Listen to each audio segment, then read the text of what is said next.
Hello, welcome to Random Review Fridays. I'm your host, El Movie Master, and today we have two films that we're going to be reviewing, two comic book films. But first, I want to introduce a good friend, Adam, aka Pouch. What's up? So, we're reviewing first Man of Steel, the 2013 DC film. For those who haven't even seen a Superman movie, I guess I'll explain what the film is about. Basically, Jor-El sends his one and only son to planet Earth to become Earth's savior and protector. And this is Zack Snyder's vision of Superman. What did you think of this film? I know I got a lot of flack when it first came out, and I'm one of the people that, I try to look for the good in most movies, and I try not to dismiss a movie entirely. It's not a good movie. It's an okay movie. I liked it. I liked it to an extent, mostly because, it had pretty decent action. I mean, Zack Snyder is a visionary director, so he can paint a very good picture on the screen, and it looks great. But, there's very little substance, and of course, what everybody has to take issues with is the last, 10 minutes of movie, where it's just, nothing but destruction. Yeah. I mean, it's a little weak, there's a few plot holes here and there, but overall, I think if I remember correctly, when I first reviewed it, I think I gave it, a 6 out of 10, if I remember correctly.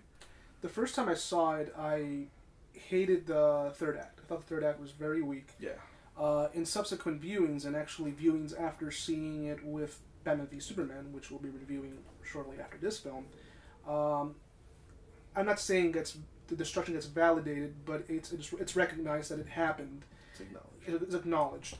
So, and it's not the first film that's done it. We've seen that happen in the Avengers. We've seen it happen in Transformers, where a whole bunch of cities destroyed, and it's not mentioned as much because perhaps here it's probably a little bit more prevalent, a little bit more. Yeah. I think it's more reckless. More reckless. It's more reckless.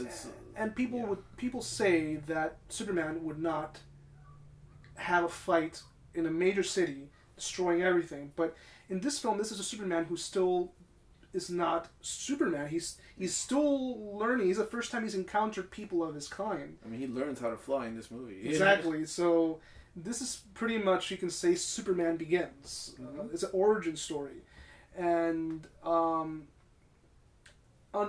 repeated viewings, do I think this is an amazing movie? No, I think this is an okay movie. It's a movie that I've liked with subsequent viewings, and I think Harry Cavill is great as Superman and Clark. I mean, though we don't see much of Clark as a reporter, we see Clark of Smallville. Yeah.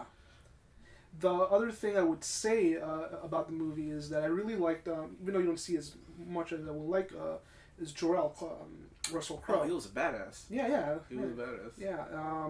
Who I didn't care for is Lois Lane. I knew you were going to say that. Not many people do. The chemistry between him and her, it's just forced. It doesn't work for me. I don't know why.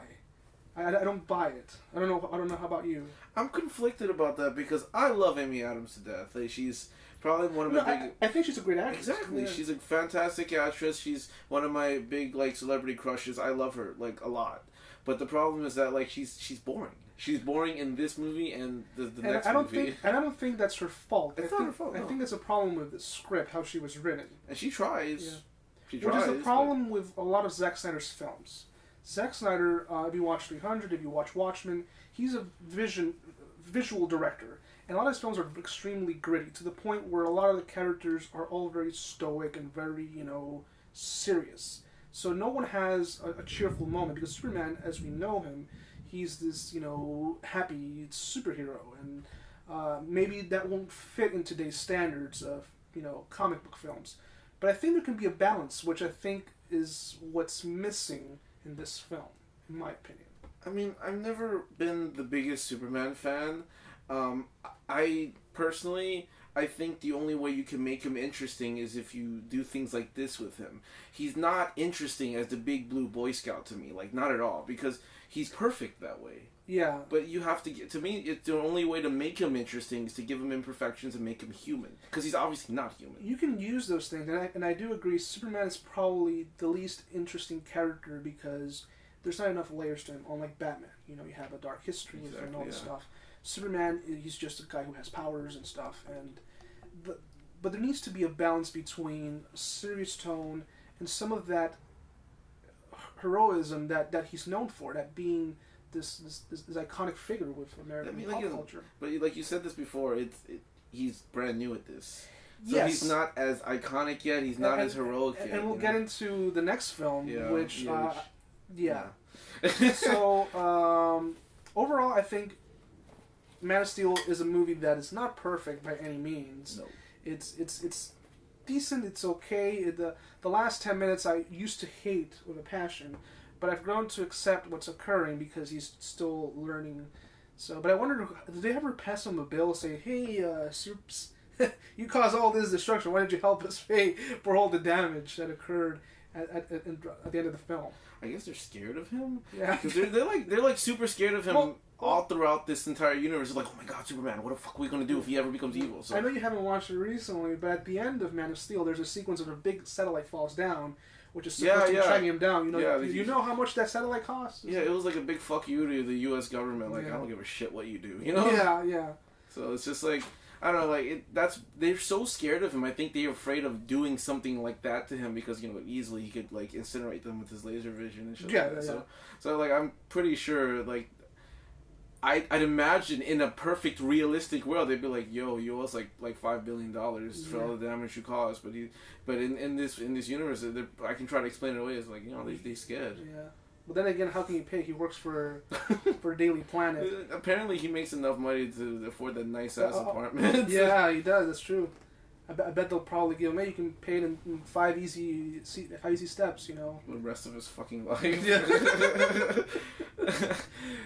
Maybe he can like pay it off by like powering like the country for the next 10 years or something like that. Let's fuel for like power plants and shit. Is there anything else you would like to mention about the film that you would like to have seen or probably haven't? Because I don't know, like it's hard for me to really like critique like a Superman movie because again I'm not the biggest Superman fan. Yeah, I guess like we there could be some levity, but like. But would you say that like when this film, the trailer first hit back in 2013? Yeah. Remember the Comic-Con trailer was released? Mm-hmm. It was leaked or something like that. Yeah. Everyone was super excited, even people who weren't exactly fans of Superman, because everyone knows who Superman is. Yeah. So, can you say that hype for this character has gone down after the release of this film? Considerably. Yeah. Considerably, because he's again. I guess it's because people do look up to that big blue Boy Scout. Do you think it's because of Henry Cavill, or do you think it's because of Zack Snyder? I think it's because of Zack Snyder. Zack Snyder, yeah. Because Cavill plays him the way I'm pretty sure Snyder wants him to play him. Yeah, because I don't know if you know this. Henry Cavill auditioned when Brandon Routh was auditioning for Superman Returns. Mm-hmm. So I think it has to do a lot with the director. Yeah. I don't think Zack Snyder's a terrible director. I just think he's not my type of director. He's a visual director. He is. Yeah. So I mean, again, like I don't dislike what they did with Superman in this movie, but I do think that people really look up to that. You know, I like the big blue Boy Scout, the idol that people really want. That's what he is. Yeah, and he's not in this movie because he's still trying to figure shit out. He's very emotional. emotional. Story. But what I liked the way they handled it. I liked him being a kid. One of my favorite scenes is him like crying, freaking out in the closet because he can't handle all the senses overwhelming him at the same time. I'm like, that's really well done because that makes perfect sense. And that scene, he can't just figure it out just like that. And that scene ties in later on when General Zod is first, you know, he loses his mask and he's getting all these senses in, and Clark is Superman's telling him, you need to filter it out. Yeah, he's had years to do that. So Man of Steel is a movie that is not by any means amazing, but it's entertaining. It's extremely dark for the character that he is. Definitely. Yeah, but you know it is what it is. I don't think it's. It's not my favorite movie, but it's not to me. I don't think it's horrible. No, I've seen worse. I've seen terrible comic book movies and stuff. I'd rewatch it. Yeah, I'd watch it, of course. Yeah, definitely. So now we're going to go into the second film, which is the follow-up to Man of Steel.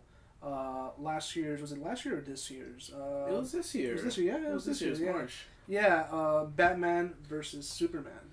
Dawn of Justice. Yeah. So after the events of Man of Steel, we were talking about it, all the mass destruction in Metropolis. They're right now they're working with the aftermath of that. The government's trying to figure out exactly whether or not there needs to be intervention, if they need to control him in any sort of way. And Ben Affleck as Batman. I'm sorry, it's a habit now. Ben Affleck as Batman was there during the chaos. He was there, and from then on he kind of like he built up a grudge against him. So a lot of the movie is built like it's like they're kind of developing the grudge between the two superheroes, because we find out later that Ben Affleck is Batman. And pretty much it has a lot to do with the destruction that happened at the end of Man of Steel, and it kind of deals with a lot of different themes, including like whether or not someone like Superman should be regulated, should be controlled by the government, and then it just keeps going from there. And obviously we're introduced like Luthor, who's a fucking maniac. My terrible synopsis. That was good. That was good. When I first saw this movie in theaters, I really pretty much kind of hated it. Mm-hmm. I thought it was very messy. It wasn't well edited. Even before knowing that there was going to be an ultimate edition of the movie, it already felt like chunks were pulled out from the movie, because it would awkwardly jump from one scene to the next, and there was really never an establishing shot. It was a lot of like fades into jumping to something else. So, and then of course with the Ultimate Edition, we find out that the whole backstory on the Africa sequence was removed. The motivation to Lex Luthor, it's explained better in the Ultimate Edition. After revisiting the film, 3-hour version, I think it's a much more complete movie. Do I think it's a perfect movie? No. I think it has a lot of flaws. I think it's perhaps in some ways better than Man of Steel, but it is still a very messy film. There's like 6 stories in Batman v Superman. There's a story of a solo Batman film. There's the whole idea of him having a grudge against Superman. There's also a sequel in there of sorts to Man of Steel. There's so many stories going on that I felt it's just DC's answer to like, hey, we gotta rush and make a movie to catch up with Marvel. Yep. So I think they needed to take a little bit more time with the script. I think they needed to make this film probably a 2-parter, or make a film in between. So I have a lot of strong feelings about this movie. I'm a really big Batman fan. He's my favorite character. The thing is, I'm in the minority, just like similar to my opinion of Man of Steel. I was in the minority where I came out of the movie happy with it, and it's not because it's a good movie, because it's fine. I like it for what it is, but it's mostly because I'm just happy they kind of did it to begin with, because I was happy that we're finally seeing like a live action Trinity on screen. Wonder Woman, Superman, and Batman on the same screen at the same time. It was a really big moment for me. I was almost overwhelmed with emotion there, because I really, really liked it. So, I mean, I'm not like blinded by that either, because yes, it is a messy film. It is a little... It doesn't make a lot of sense. There's far too much in this movie. Like, they're overburdened with like universe building. That's like the objective of the movie, and because of that, like a lot of things fall by the wayside. Like, for instance, a good plot. Yeah, it's just like, we need to create this DC universe, and we need to do so now. And then let's just make this bloated ass movie that doesn't make 100% sense. Yeah, and aside from the cons, there are pros to the film. Of course. Yeah, I really liked Gal Gadot as Wonder Woman. She was probably one of the better parts of this movie, and as well Ben Affleck. Yeah, Ben Affleck. Everyone was worried that he was going to be terrible, and this is not the first time we've seen that. Like, the same thing happened when they announced Heath Ledger as Joker, and Michael Keaton before, when he was approached to play Bruce Wayne Batman. Not Mr. Yeah, Mr. Mom. Because at the time, he had never done an action film or a comic book film, for that matter. But Ben Affleck did great, and I wasn't worried because I think I'm in the minority. I enjoyed Daredevil, the director's cut. So I think he was a great choice. And it's funny because no one now talks about him, being a bad choice. Everyone's actually pretty content with it. For the most part. So let's talk about really quickly about the Ultimate Cut. Okay. I think it's a big improvement over the theatrical version. It answers every little question that I had. Every? For the most part. Okay. For the most part, like there's certain things that it didn't answer, but it answers the motivation for Clark disliking Batman being a vigilante. Yeah. Which was completely removed. Completely. It felt more like a Batman film in a theatrical version. Here it feels a good balance between the two. So, what things did you enjoy about the Ultimate Cut? The Ultimate Cut, a lot of things make more sense, like, by far. There were a ton of plot holes. It was, like, as everyone says, it's an extremely messy movie. It doesn't really make sense. There are just little, like, 2-3 minute snippets sprinkled throughout this movie that just make the movie flow way better and make things just make more sense. Everything's like, oh, okay, I understand that a little bit more than I used to. I mean, like, above all else, like, there's a lot of little character moments in there, like, very small, quiet, intimate moments, and I'm just like, I see why they cut that out, but I'm so glad that it's here for me to see. Yeah. There's, like, a moment where, like, Clark actually is a journalist, an investigative journalist. He looks around, it's just like Sebastian says, what's it called? There's a moment of him, like, looking around, and this is like adds fuel to his fire as to why he hates Batman as a vigilante. He's in this little urban apartment building, and this guy mentions that Batman is like you need to leave before it gets dark here because you can't handle Metropolis, boys. It's a little dangerous. And then, like, there's a woman from across the hall who's like, don't listen to him, Batman. You should only be afraid if you have something to be afraid about, basically.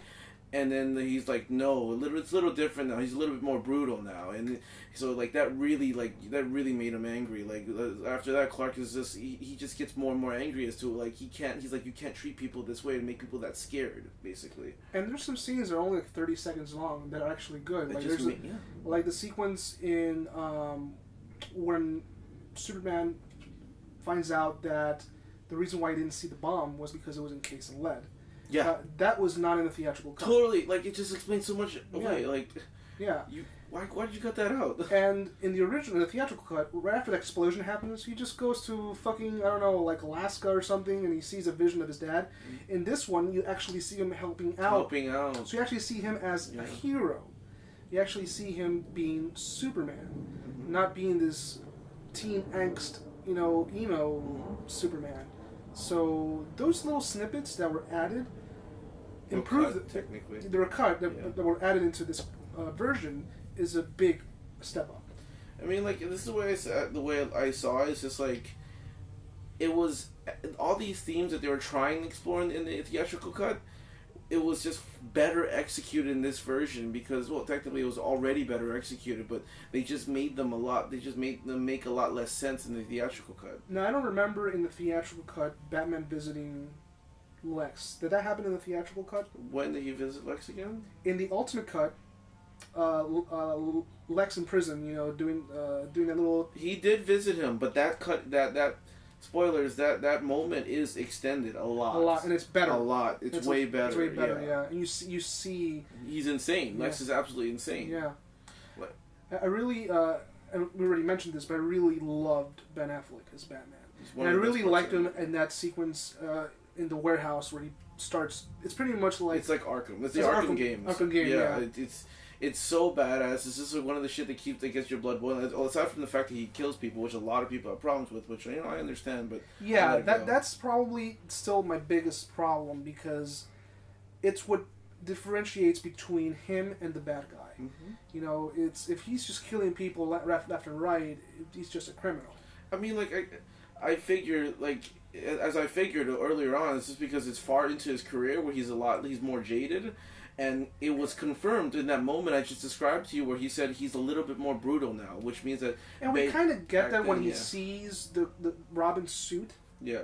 That he's gone through some shit. Yeah. So, but I felt it still doesn't justify, in my opinion. It doesn't justify it, no. But like, I didn't have a problem with it personally. Because I love his Batfleck. I think his Batfleck is the best live action we've ever had. Yeah, he's the closest to Kevin Conroy. Yeah. So, this is our personal take on Batman v Superman and Man of Steel. Two pretty decent, introductions to the DC cinematic universe. So, hope you guys enjoyed this review. If you have any questions, comments, or suggestions, please leave it in the comments down below. And until next time.